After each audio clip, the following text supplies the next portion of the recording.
if I'm going to derive this, it is a product rule.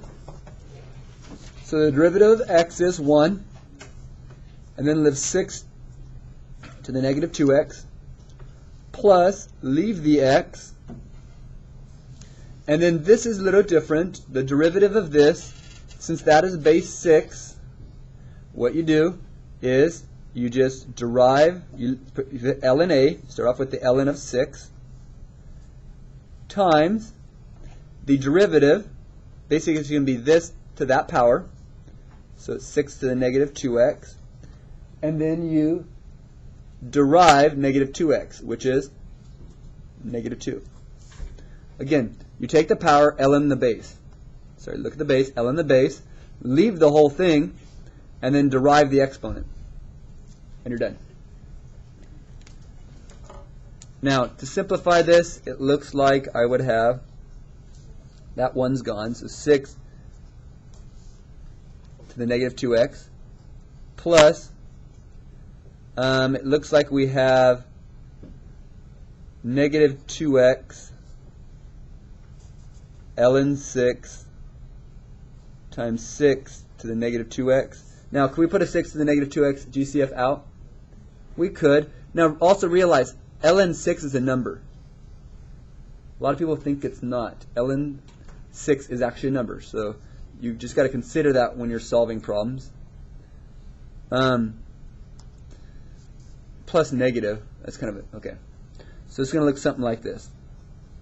6 negative 2x, pull that out, 1 minus 2x ln 6 is what I would probably see it as. Probably that would be my simplified form. Okay, number 46. If I'm going to derive this, the first thing you want to do is expand it.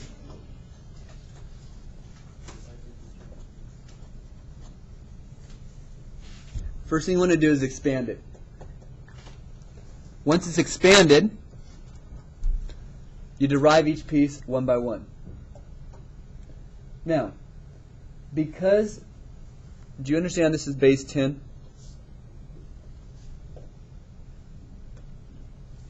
When you derive these, the derivative formula is you just derive the top, which is, derive this, which is 2x. It's u prime over u, basically.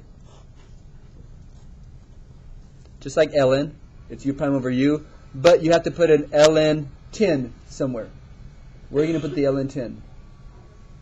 On the bottom. So you're going to have an ln 10 stuck in there. And I'm going to erase that and write it back here because I completely squished it.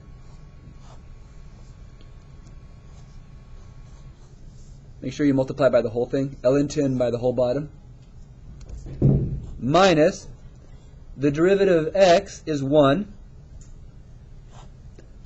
And then x.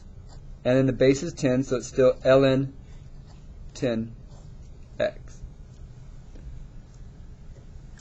So again, to derive a log, you basically treat it like a ln, except the base of the log you need to put on the bottom as an ln of that value. If I were to simplify this down, y prime would probably be 1 over ln 10 times 2x squared minus x squared minus 1 over x times x squared minus 1. I got a common denominator. I multiplied this one by x over x and this one by x squared minus 1 over x squared minus 1. And so my final answer would be 1 over ln 10. And that looks like it's going to be x squared plus 1 over x times x squared minus 1. And again, the reason we tend to like to put it like this with the derivatives is because a lot of times you want to put the top and bottom equal to 0. So if you're saying you're trying to find extrema, the top would be nothing because you can never equal that to 0. So it's negative. The bottom would be 1 and positive 1. It would be 0, positive, negative 1. And then this is a constant. You don't have to set it equal to 0. So, anyways, this would be your final answer. Questions?